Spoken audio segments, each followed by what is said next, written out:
Hi there, this is TJ Newman, and you should be watching The Crew Reviews.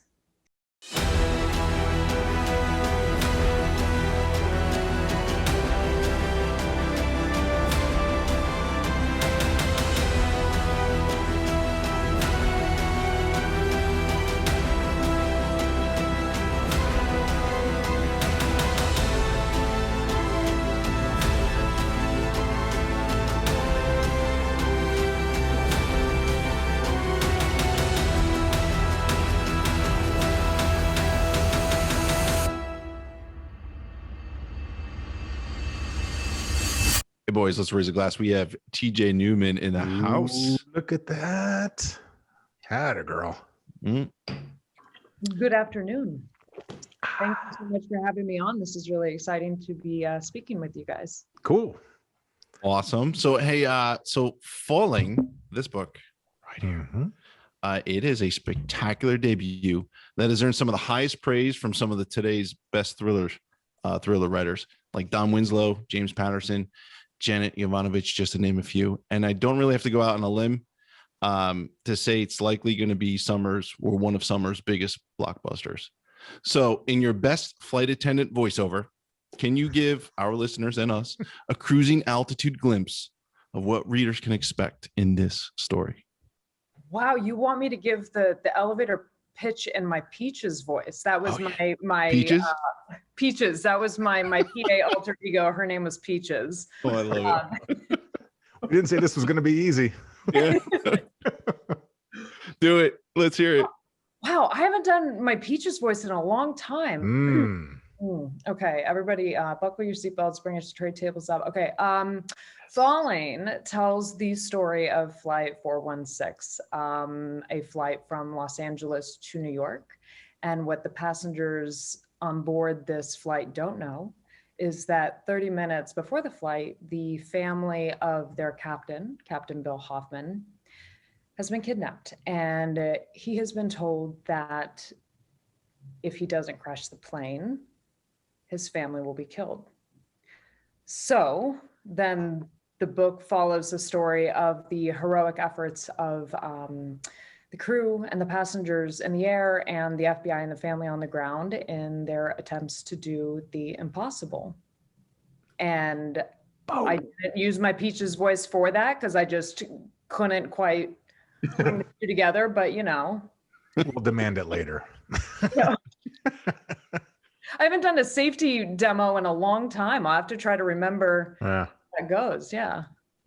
That'll be at the we'll ask questions about that later. But but so here's the thing. I found the underlying theme of Falling raises the question, what is the natural state of humankind? Are we inherently good or are we inherently evil?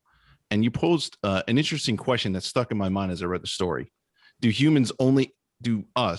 we only act good when the environment provides the opportunity, the luxury, the privilege to choose to do good? And if that environment was removed, how then would we behave? Would you mind talking a little bit about this? Like, what drove you to explore that philosophical question? Yeah, that's a lot to unpack. I tried to do it in 300 pages. I'll see if I can do it here in 30 seconds or so. Yeah, do it. Well, you have a full 45. It's a long format show, so don't worry about it. Yeah, long format.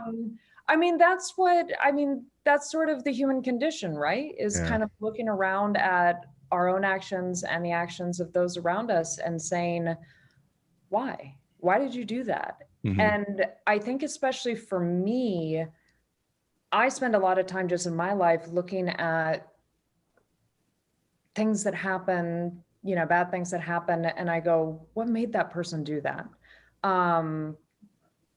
What drove them to that choice? Because if I can understand why something bad happens, why somebody does something, you know, evil, then it's less scary. If I can explain it, then I feel like I can understand it and then maybe do something about it, or at least just know where that is coming from. So I think that's kind of always been a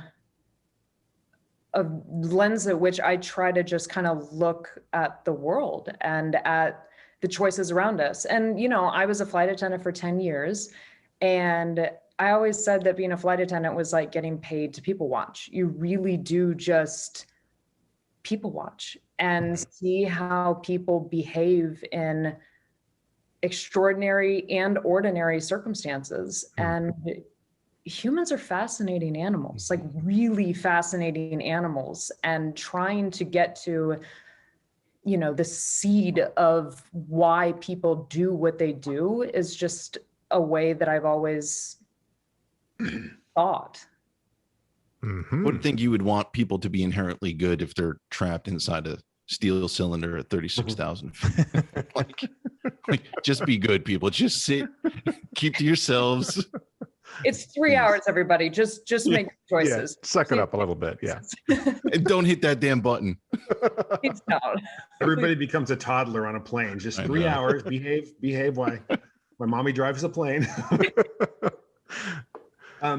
So we have a lot of writers that watch this show in addition to readers. So some of our questions are a little bit come from the writer's point of view, and this is one of them. You create this electric premise, and as every author, as every editor, as every agent will tell you, means very little unless you can execute it. And of course, you executed it perfectly in Falling. And I'm not saying that. I've said that to these guys off air, and I'll continue to say it. Yep. With the expert way you ratcheted up the suspense, I wondered if you knew the ending early, or if you built towards it, or if you wrote yourself into corners and kind of found a solution and kind of got out of things just like the characters in the book did. The last option. Awesome. I knew nothing. The scene in the book where we're in the cockpit and Bill first learns about the predicament that his family is in, that was the first scene that I wrote because it was literally the only thing that I had.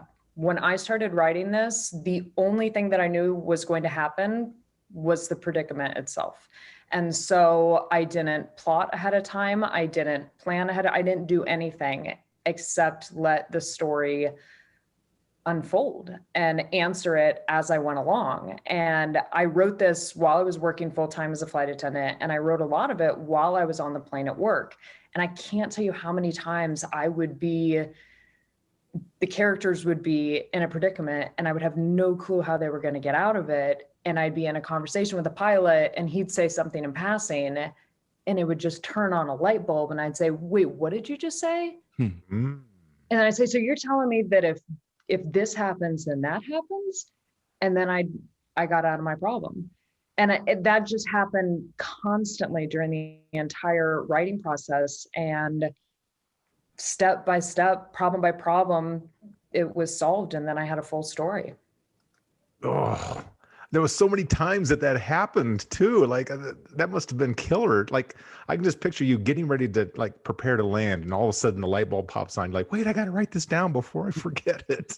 Exactly. And I do wonder, there's so many aspects of the book too, that I wonder how different it would have been if that passenger hadn't have come around the galley, the corner to ask for a ginger ale. Like there were so many times that I'd be like right on the edge of something and awesome. The call button would go and I'd have to go take care of whatever happened. I'd come back and I'd be like, I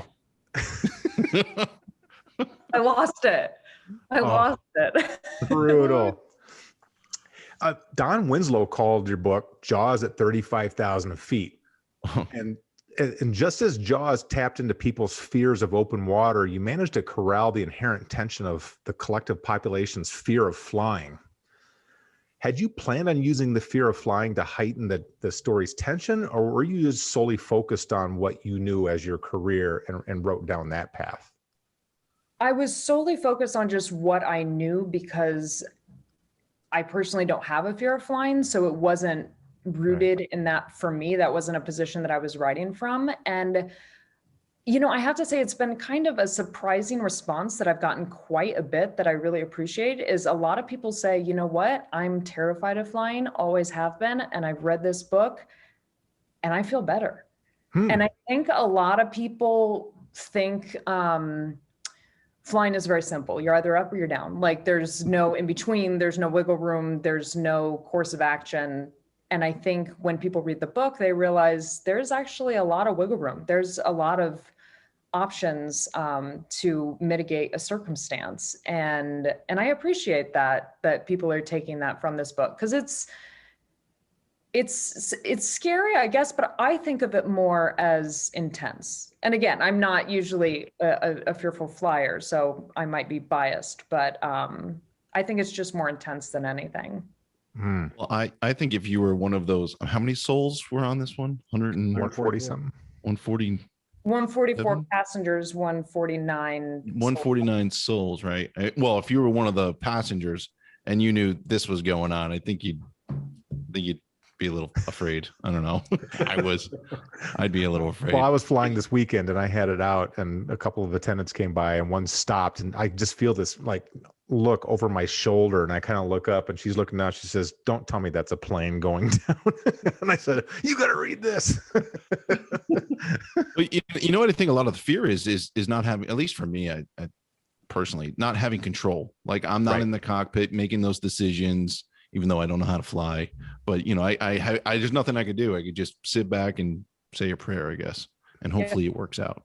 Yep, that is the absolute crux of what fear of flying is a fear of a loss of control. And that's why I found the concept so fascinating too, is that, I mean, the only people that have control on the plane really are the pilots, right? And in this situation, the pilot, the captain, he has to come to terms with his own loss of control, the limits of the extent of his control. And that's a fascinating space to be in. Yep. I found myself wondering whether he, when he was providing answers, whether he actually truly believed them himself. Like, no, I'm not going to do what you want me to do. Like, was that a real conviction, or was he just telling himself that as a lie, or whether he really truly believed that? And readers will find out, his conviction at the end of that story.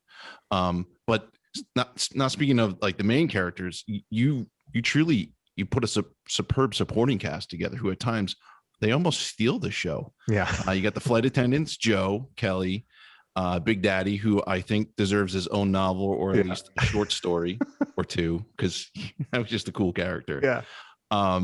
As well as Joe's FBI agent nephew, Theo. But I wondered if, when you were writing the story, and I think I kind of know the answer because we were just talked about it, whether you knew these supporting characters were going to have such an essential role in creating and sustaining the suspense and the tension that readers are going to encounter when they read this book. I did. And I think, part of that is, well, I was a flight attendant, so I'm going to make us, a little bit bigger of a role than we normally would be portrayed in the story. So that was one aspect of it, but also too, that's the fact of the matter. Once the cockpit door is closed, it's the flight attendant's cabin. The pilots, they maintain the airframe, and their duty is to protect the aircraft. And once that door is shut, it is responsibility of the flight attendants to protect and maintain control in the cabin. I love the supporting cast. And I think that a lot of people don't understand the true purpose of flight attendants on a plane. They think we're there for service, to bring drinks, which is... that's why I'm hitting that button. Yeah, exactly. And that's something, I will gladly bring you that drink. I love that. That's wonderful, because if I'm doing that, that means I'm not doing my job. That means that I'm not, bringing in a defibrillator after you've had a heart attack, which is what I'm there for: medical, first responders, and, safety and security. So I'm thrilled that, the supporting cast, as you said, is kind of making those roles a little bit more fleshed out in the public's, interpretation of that job. Yeah. Yeah.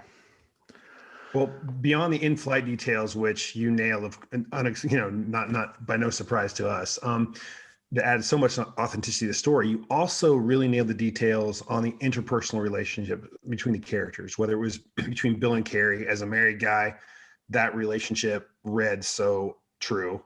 Bill and Joe, Joe and her nephew, or Joe with the fellow flight attendants, all those relationships were really, they resonated truth when you read it. And as you guys were just talking about, the book drove home the reality that most of us see flight attendants only from the point of view of the passenger seat and miss 90% of what your jobs actually entail.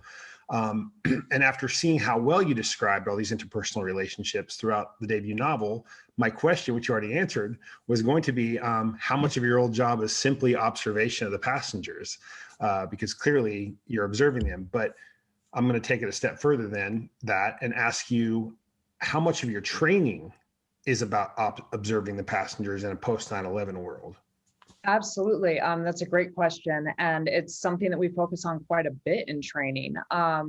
We're constantly, from the second that we start boarding, there's a flight attendant who's standing at the front of the aircraft, usually one in the middle and one in the back. And we are watching each passenger as they go by, and we're looking to spot our ABPs, our able-bodied persons, who are people who are going to help us in the event of emergency, young, physically capable people who are willing and able to assist. And we're also looking for things that might seem off. CRM, which is crew resource management, which is a term in aviation that we practice every flight, which basically boils down to the concept of communication. The idea that, if I'm standing at the front and I see somebody walk on board and something just doesn't feel right, something just feels off, and there's nothing really there, but it's just, I'm aware of it, I'm going to say something to the flight attendants in the back before we take off. And I'm going to say, hey, did you by any chance have an interaction, or did anything seem weird about, the woman in 14 Charlie? And that flight attendant that might say, yeah, actually, she said this comment to me and I thought that was really strange. And then we'll ask another flight attendant, and maybe, on our own, an individual comment or, feeling isn't anything. But if you combine it with the communication with another crew member, and then maybe we get the gate agents involved and say, hey, did you have any weird interactions at the gate with anybody? Now we're recognizing a pattern. So a lot of aviation is trying to, it's de-escalation, and even better than de-escalation is avoiding a problem entirely. So yeah, we spend a lot of time trying to just pinpoint any issues, if that's somebody that's suspicious or somebody that seems intoxicated, or maybe it's someone that, seems like they're having a medical condition. If we can handle something on the ground before we are in an enclosed metal tube flying through the air at hundreds of miles an hour, that's a much better scenario. So we do spend quite a bit of time focusing on how to spot problems before they're problems. That's why nobody looks at me when I come on the plane. They're like, yeah, let that guy go. Forget it. He's not going to help. Well, you're a doctor. You're a doctor. And I'm not going to stick my hand up. Anybody here? Nope, not me. So Chris and Sean mentioned this already about your characters and the distinct voices that they had, and they were very believable, and to me too. Most debut authors really lean heavily on people in their personal lives to kind of bring reference and kind of life to these characters that they've made up. Of all your supporting characters, I want to know who was Big Daddy in your life. Yeah. That is somebody. They actually know Big Daddy. It's funny. The three flight attendants, a lot of characters, characters, they change they evolve, and they change and they modify over the course of the story. I'm telling you, the three flight attendants came to my head fully formed, and they never changed. From draft one to the end, they were just unapologetically themselves. And they're not a specific person. None of them are. They're all kind of, flight attendants in general are not typically wallflowers that are introverted with small personalities. So I definitely was surrounded by people every single day that, were larger than life, if you will. But all three of the flight attendants are complete figments of my imagination. What? She's not a debut writer. Come on. And I bet you're going to continue saying that, so all your old colleagues don't come out and go, I'm Big Daddy. All right. I'm Big Daddy, right? I'm Big Daddy. Everybody comes with monogram T-shirts on I really love that character. I though. do too. He was he wasn't over the top, but he was also brave. Like, some of the stuff. He reminded me of somebody that I knew. And so that was kind of fun to kind of see that. I love that. And he, a friend of mine who was giving me notes one time, we were talking about the wants of the characters, like what is each character's like marquee want? And it was, and things like that, they change and they evolve. And Big Daddy's from like moment one was always the same. It was like, Big Daddy wants a drink. Big Daddy just wants off that plane and he just wants a drink. He could be the fourth crew member. Say we have a fourth host. He had a great comment, something about the whole cart. Yeah, I'm just taking the whole cart with me. Yeah. It's like, that's awesome. And then he called that one woman Karen. That was just great. Karen. I died. Aren't you? Are you really? Are you? It's great. That it was like, oh, is that going to be dated? And I was like, no, it's perfect. I like it. I don't care, even if it is.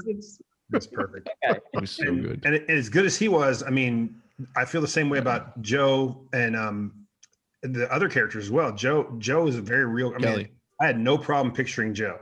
Yeah. Kelly was great because I think she surprised most readers in how she handled everything. At least she did. Because where I thought she was going to go when you introduced her to where she went, complete surprise. And it was, and we all need a Joe in our life. Yeah. We all do. George. Yeah. All right. So we're all just laughing, but on a serious note, there was a haunting thought that stayed with me after reading Falling, in the idea that our airline security has a major, airline has a major flaw with their securities. And I know it's fiction, but you lay out a weakness in the security screen of pilots, flight attendants, the inability of background checks on pilots and those who work in and around the airport to catch long-range planners such as the antagonists in your book, and other issues. But in a post 9/11 world, how can passengers be sure that their pilot isn't being blackmailed, or worse, a suicidal maniac?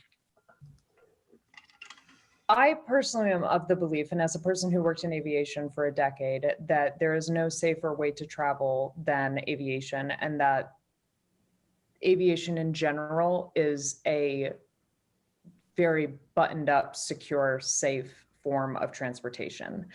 I think aviation is also no different than anything of,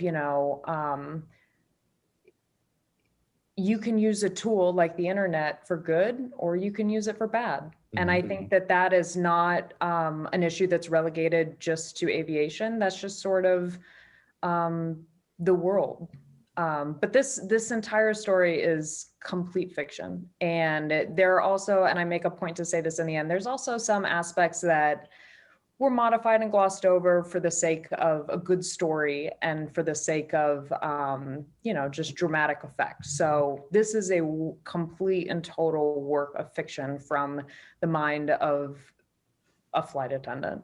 That's it. Brilliant flight attendant. Yes. Well, I've read and heard you say that the broader plot came to you while blocking, and anybody who reads the book is going to understand blocking intimately, but by blocking during a long night flight, and you were looking out over the passengers. And then I know it developed over time with conversations with colleagues, with pilots and such, and of course, in multiple revisions. But in the acknowledgments, you thank a few people who probably don't know much about storytelling.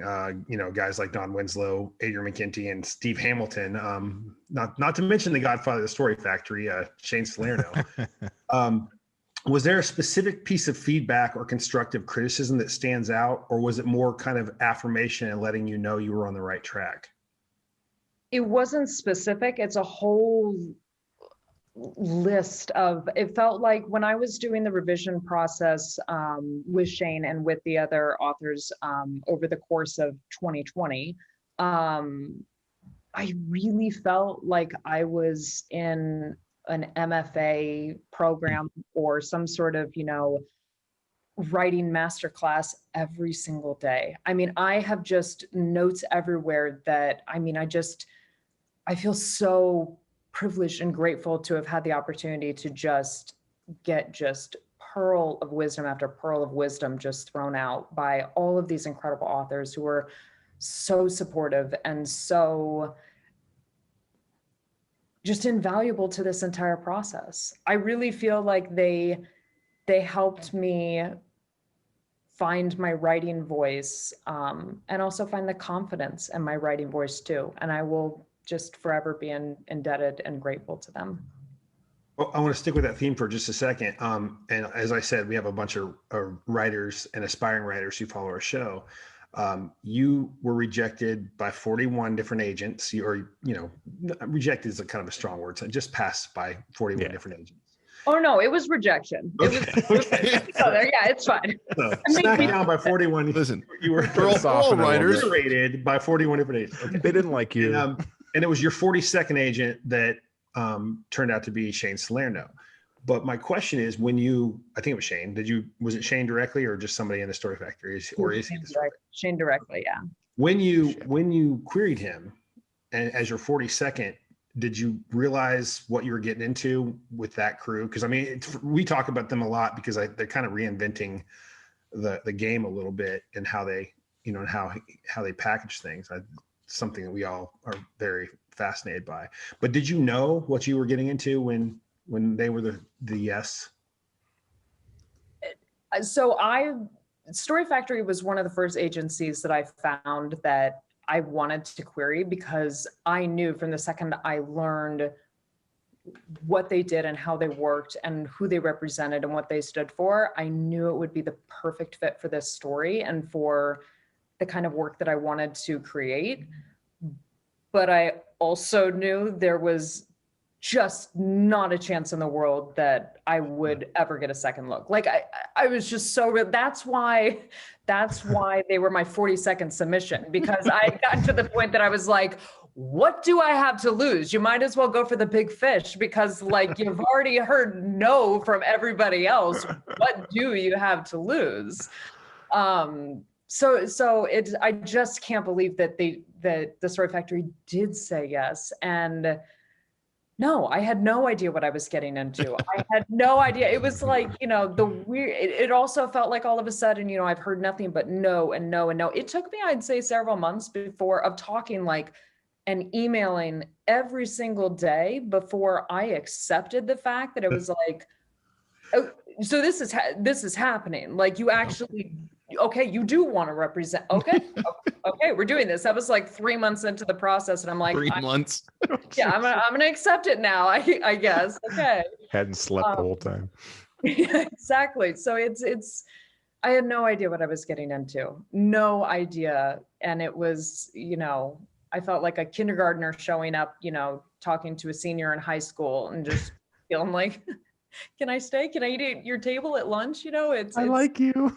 I like you. Exactly. And they've just all been so supportive and so wonderful. It's just been a dream come true. Wow. That is a great story. Well, so most debut authors, when they're looking for that first deal, a lot of people have kind of an industry standard number in their head. And much has been said about the deal that you were able to capture right from the get-go. Bravo. What was that moment like when you heard what the deal actually entailed, what those numbers looked like? So if it took me about 3 months to accept that Shane had taken me on as my agent, then it took probably about a half a year for me to accept that I actually had a publishing deal and that was the dollar figure that was attached to it. It's still surreal. It's still eating. So who was that first phone call? Who was the first person? Was it mom? Did you call mom?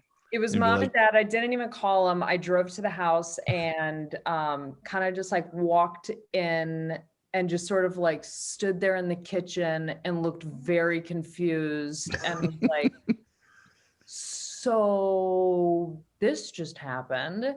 And my parents, who have been with me since, draft one, since dream one, since, through all of this, they equally just looked confused and were like, wait, but like, really? Thanks for the confidence, Ma. Just disbelief, and then we popped a bottle of champagne and then, awesome. Just continued to stare at each other in disbelief. But it was, And then how much longer was it when you called up? Who were you working for? Was it Alaska Airlines? You're like, yeah, someone else is going to have to cover my shift because I'm riding full time. Goodbye. That was a harder decision. I mean, it's funny because you can't be a full-time writer and a full-time flight. Both of these jobs are, that's why it took me so long to write this book, and why, and like I said, I'm getting interrupted, with the climax of an important scene, to bring somebody a ginger ale. It was like, this is just not going to work. I need a pillow. Exactly. It was like, it was a no-brainer that I was going to quit, but I got to tell you, it was a tough call. I loved being a flight attendant. It is a family atmosphere. I love the company that I work for. I loved my crewmates, their family, and it's weird. I still kind of miss it in a weird way. Yeah.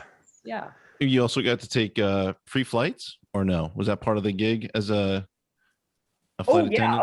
As a flight, that's why we do it. We do it for the flexible. I mean, we don't do it, it's not high dollar pay, and it's not the hours and it's not the pay. I can guarantee you that. We do it for the flexible schedule and for the travel benefits. Right. Yeah. It's like I'm going to Hawaii. Yeah. I found the same thing. I found when I quit, I was in medicine. And so when I quit, I did it for a very specific couple of reasons, and I was excited about that, but I really missed like the interaction with my workmates, my partners, with my patients. Like that was the hardest part of it. It wasn't the actual, business side of it. So I could totally see how that would be for you too. Oh, yeah. And it becomes a part of your identity too, right? Like we accept that as sort of who we are. And I did that for over a decade. And my mom was a flight attendant. My sister was a flight attendant too. So it was the family business. So it was fully entrenched as a big part of my identity. And going to the disbelief too, it's kind of like the unbelievable privilege that I have now to say I'm a writer. That still hits you, doesn't it? Yeah, it hits me, and it's like, it's just, I still can't believe it. To say that that's what I get to do is just a privilege that I just, again, still haven't fully wrapped my mind around. It's just, it's wild. Yeah, we can appreciate it. That is a cool story. But so before turning to the airline industry as a career, you were a bookseller. You work in the book industry. So how did that time help you achieve, or help you achieve publication and influence your writing, or did it not?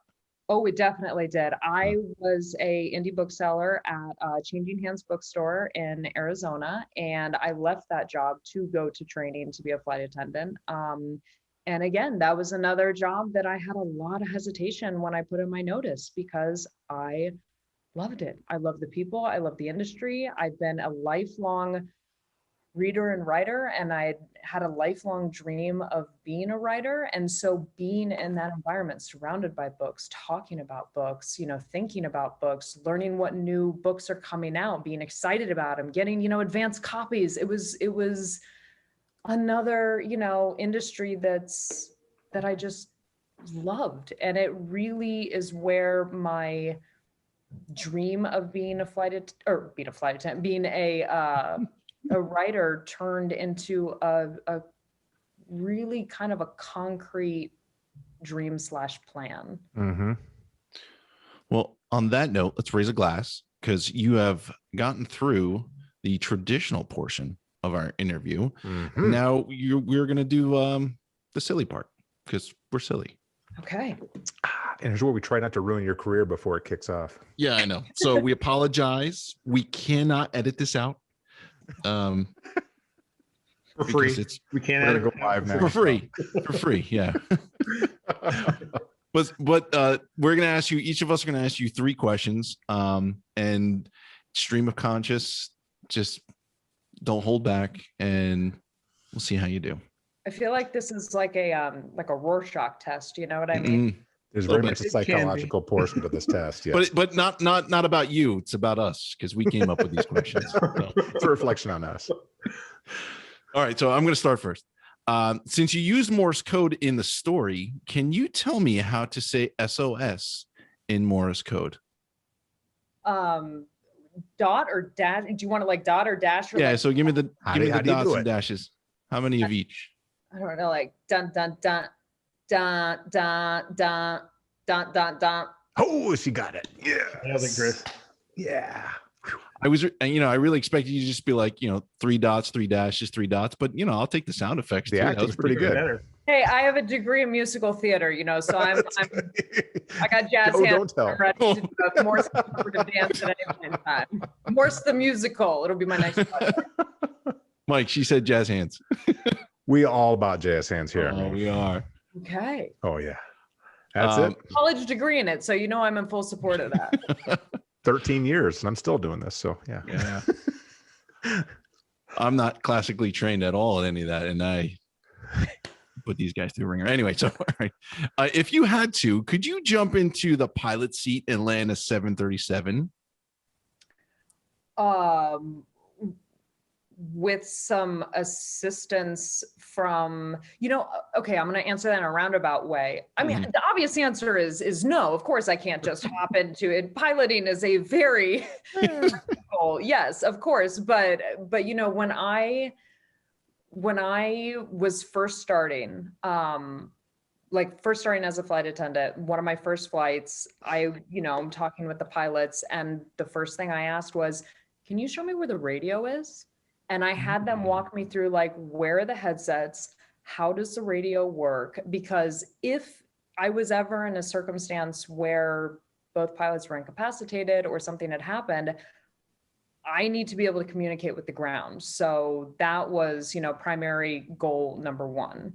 In air traffic control, they're champs. They can help you out of a lot of problems. So she's a control freak. You can just tell right here. No. I don't think I'm a control freak. I think I'm a contingency freak. Heck yeah, you'd make. That's right. She'd make a great Secret Service agent. Yeah, she would. She's switched on, or she's got situational awareness going on. There you go. But with all that situational awareness, when you were a flight attendant, what was the most bizarro thing you discovered a customer had left behind, a passenger? Oh, this is a family show. I'm not sure I can. Oh, no one watches this. This is a family show. We're not. Let me So hit us with it. Hit us with it. Let me hear it. I do always feel like it is just always confusing. Finding undergarments on the plane. It's like, how? But how? Those were how? I don't want to know. Really, I don't want to know the answer. Don't ask that question. Yeah. I sort of do, sort of don't. Yeah. Now, do you point it to the people who are coming through and cleaning out, and you're like, seat 26, have fun, go get it? It depends. Usually, I mean, if we've had a passenger get sick, usually if the cleaning crew coming on, it was like row 27, clean up on aisle 27. You're gonna need to deep clean there. Gosh. Ugh. Yeah. I can only imagine. Yeah. All right, Sean, you're up, bud. Okay. Well, if after the blockbuster success of Falling the motion picture, which we all expect, yes, a visionary decides to produce Falling the Broadway musical, which part are you playing? All of them. It's a one-woman show. Oh, I'm gonna make you choose. Yeah, make her choose.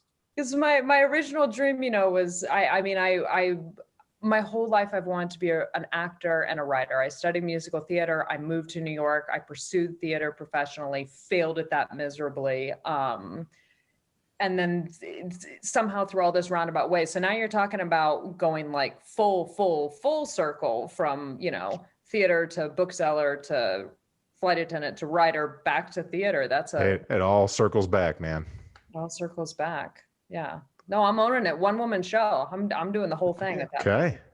Okay. Well, my second question, this is a little tougher. What is the title of your character's signature song? She's got one. She was like, she knows. The catalog was going through. She saw it. I'm like, how do you know I've already written the entire score? Like, how do you know that this is already something I'm workshopping on my own? No. We've been doing this a while. Yeah. If it's a one-woman show, then it's got to be the moment of brevity for Big Daddy's cabaret entitled I need a drink. Yeah, see, I totally beautiful. see that. Beautiful. I was fully expecting something about trays in the upright position or something. I need a drink though. There it is. Okay, and then my go. last question, because I've assigned myself your musical theater portion of your life. Tell me about your worst audition experience in New York. Oh Oh, that's a long list to work through. gosh, God. Scars, too hard boys. on ourselves. A lot of therapy after that. It doesn't mean, I don't mean like your worst audition. I mean like your worst audition experience. Could be like a casting director that was terrible. Could be anything you want. I just remember, I remember one audition specifically. And maybe this is, I mean, I know this is where I started developing my thick skin to where 41 rejections, somehow you keep going. I call it thick skin, or maybe it's just, you know, a healthy appetite for masochism. I don't know, but but I can definitely remember one time sitting in an audition hall. And in New York, when you're auditioning for shows, you know, it's like you show up at the crack of dawn, you sit in the hallway, and then you wait to be seen. You know, you sing your 16 bars and do your monologue, and then you leave. And it's like 2 minutes. You wait around for hours for, you know, the possibility of like 2 minutes to be seen.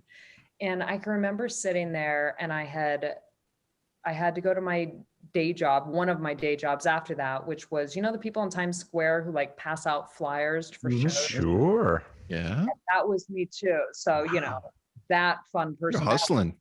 Hustling. That was one of my day jobs. And it's like I had to go to that after the audition. And I think it was raining, if I remember correctly. And I'm sitting in this hallway for like 3 hours. And I just looking around at everyone that's next to me. And literally it was like looking into a mirror. I'm like, okay, so we're all clearly coming out for the part because we all look exactly like this. We probably all are on, you know, equal level. Like, do I stand a chance at this at all? And then I go into the audition and already feeling kind of like, oh man, this is rough. And no one at the table looked up.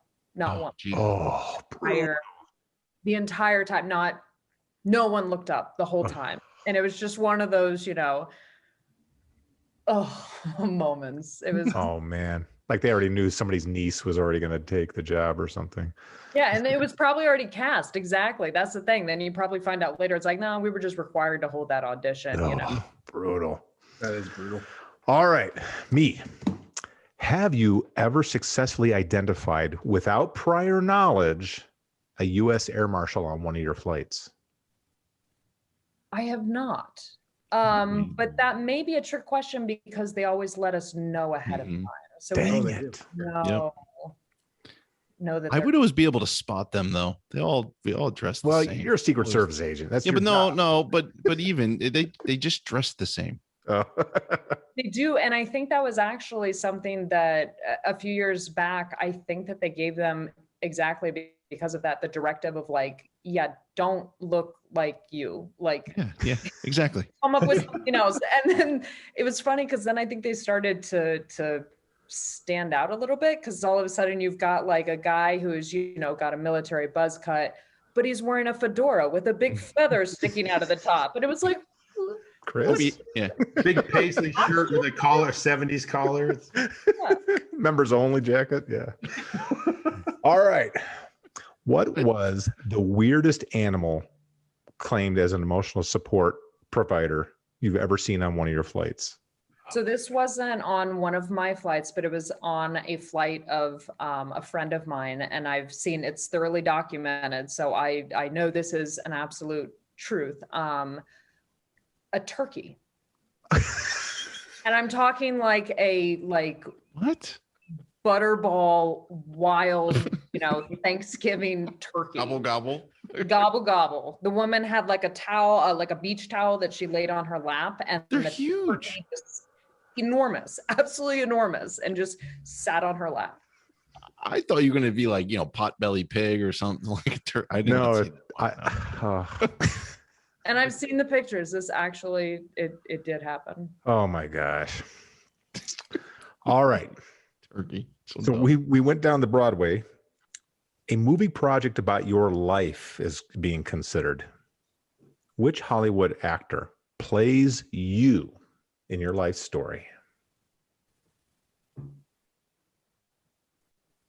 That's a tough question to answer because I feel like if I'm like, well, obviously Angelina Jolie, it's like, Sure. okay. You're much younger than she is. Well, if she's a good enough actress, that's the thing. Yeah. Enough prosthetics and they can make any face, look like something. No. Well, I told my wife Gal Gadot's playing her and I'm playing myself. And And I had a gal on the plane once. She was very nice. That's cool. She was very, very nice. of course she was very nice. Of course Sean wants to talk to you after the show. Wonder buddy. Woman. How could she not be? I know. She's awesome. So who is it? Is it Come on. You know who I would love, and this is kind of cheating because somebody asked me this the other day, and so I kind of already had this thought, and I'm gonna stick with it. I would kill, and I don't think this is accurate at all. It's more just like wish fulfillment. Carol Burnett, like 1960s, 70s Carol Burnett. Really? Oh, she's why not? Absolutely one of the true genius. Nice. That was not the answer any of us No. were expecting. I don't know what we were expecting, but it wasn't. Hang on, let me scratch off all ones I thought. Yeah. But here's the thing. I mean, we will end on that note with Carol Burnett. Ooh, Why Carol not? Let's Burnett. raise a glass. TJ Newman. Nose or do your ear in the show, Chris. We love this book. Yeah. 300 pages of suspense. If you have a fear of flying, read it because you'll still have a fear of flying. Yeah. You'll be even better. But no, we love the book. We love you. You're a great guest. Thanks for so much for coming on the show. Yeah, absolutely. Truly Raise a a glass. pleasure. Thank you guys so much. This was a lot of fun. Thank you. Oh, good. Best of luck. You're not going to need it. This is going to be a smash. Cheers to you. Thank you. Cheers. Ladies and gentlemen, this is Christopher Albanese. I am your chief interview attendant. On behalf of Sean and Mike, the crew reviews, we welcome aboard airline flight. I don't know the airline. I don't know the number. I don't know it. Don't know. What? And then we're doing nonstop service from Coast to coast. coast to coast. Our flight time will be, I don't know, maybe an hour, maybe a little bit shorter than that. We're flying at an altitude of awesomeness. Yes. And we're flying at a speed of ludicrous because that's what we are. But anyway, we had TJ Newman with her book, her debut, which was ridiculous, and how suspenseful it was, Falling. She was a fantastic guest. It's ridiculous that she's a debut, but we want to thank her for coming on the show. Let's raise a glass, boys. Cheers. Another to you. fantastic interview. Pilots and authors drinking away. Someone said that. Thank you, Brad Thor. There it is.